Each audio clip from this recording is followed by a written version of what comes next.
Welcome to the Ideal Investor Show. This is the podcast where we help you challenge your mindset and discover where you are. Tired of stories about other people's success? We can help you change your life, determine your time freedom point, and join us on the journey to financial success. Let's go. Hello and welcome to another episode of the Ideal Investor Show. And today I want to bring something to your attention that is somewhat of a unique thing. At least I can say I haven't seen it in that kind of a dramatic fashion in all my life and all my investing career. And it's something that we are maybe not necessarily that aware of.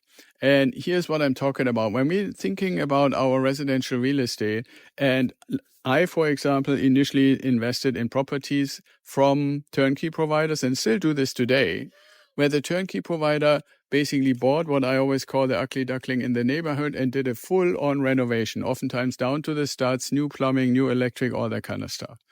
But what it is still is kind of like an older frame and older foundation and stuff like that. And depending on how deep they actually went, more or less of the systems that were there have been renovated. And if anything, like if you, for example, buy a property and the roof has been replaced 10 years ago, the turnkey provider would probably say, okay, roofs normally last 20 to 25 years. So a 10-year-old roof doesn't necessarily need to be repaired unless it shows some kind of signs of wear and tear and stuff like that.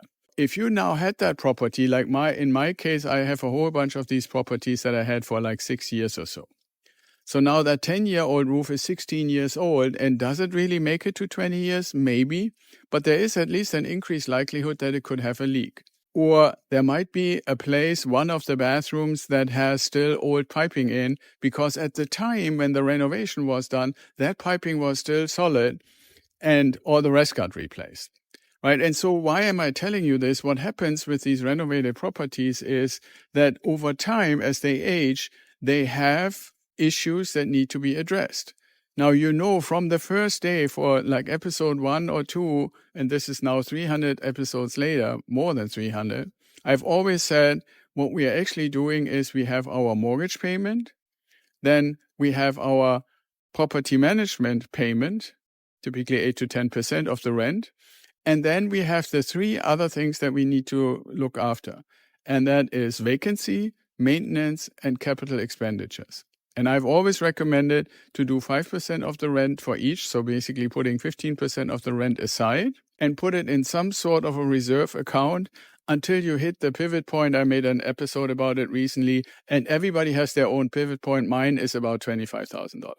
It started out with $20,000, and then it kind of grew by itself. The money was invested in a good place, and now I think it's $27,000. What we sometimes experience, and this is something that I realized, and that's why I wanted to bring it to you, is number one, I mentioned these older properties have needs, and if you've been lucky enough that you didn't really have a lot of those maintenance costs or capex costs, then your reserve easily accumulated and you have it sitting there and it keeps growing because it's invested well. But that's what it's for, right? And so I want you to be aware that we didn't just do the reserve to feel better. We did the reserve so that we can actually cover stuff. And I have seen a whole bunch of people in our tribe and in articles and so forth somewhat complaining that the amount of maintenance calls that they get from property management keep going up. And it always feels kind of, okay, this is not nice. If you get basically your monthly statement and you were expecting, okay, you have 5 properties and each is $500 positive cash flow, so you're expecting $2,500, and then you get the statement and it's only $1,500 or only $1,000, and you look a little closer and you have your monthly call and property management says, yes, there was a bigger plumbing issue and we needed to do some other things and the repair bill was $1,000 or $1,500 or stuff like that.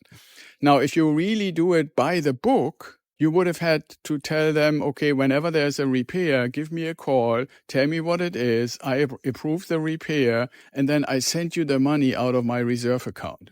But what happens more realistically is if there's money coming in and there's sufficient money in your property management account, they take it out of that and send you the rest of the money. But keep in mind, and we sometimes forget that we therefore don't have to touch our reserve account, and that money can keep growing and keep basically be a good investment.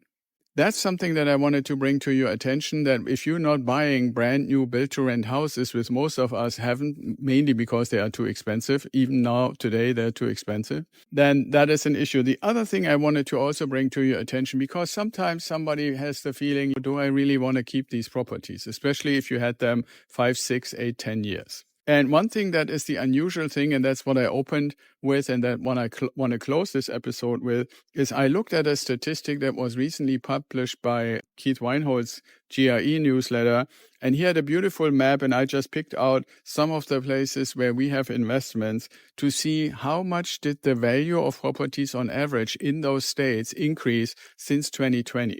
And so for Ohio, the increase was 48%, Florida 67%, Iowa 38%, Tennessee 61%. And I can actually publish, if anybody wants to get in touch with me, you can go onto idealinvestorshow.com. And there you find a place where it says contact us, and you can get directly in touch. Or if you want to talk about it, you can hit the button that says book a call and schedule a call. And I can give you the access to the full map for all the states in the United States. But 38% for Iowa is one of the lowest, and 67% for Florida is one of the highest. And all the other states are somewhere in between. So even if you might say, okay, I haven't really gotten quite as much positive cash flow out of my investment properties as I thought, don't forget that appreciation is also part of the deal. And if something goes up 40, 45, 50% in 4 years, that is also your money. It's just sitting in the property. Now, am I recommending that you should sell the properties? No, I wouldn't. But I want you to be aware that we have a reserve, even though you have maybe not touched it because you always paid any kind of repairs out of your monthly regular revenue. You have the reserve. At least if you follow our advice or my advice, you should have the reserve. So instead of touching that, you're touching your operating income. And number two, don't forget that the properties have significantly increased in value. And my prediction is they will not come down from those prices, because right now everything is frozen. But if in a year or two interest rates are low enough so that people really, really want to get into their own houses again, they will start competing about it, because there haven't been that many new houses built. And what that means is that the prices will at least stay where they are or continue to go up. They definitely will not come down. So we have good investments. Right? Just don't forget, because you're not touching your reserve account and paying out of operating income, you have a reserve. And if you want to change this, you can always call your property management and say, hey, I want to change the process. I want you to notify me when there is a repair, and I want you to send the money.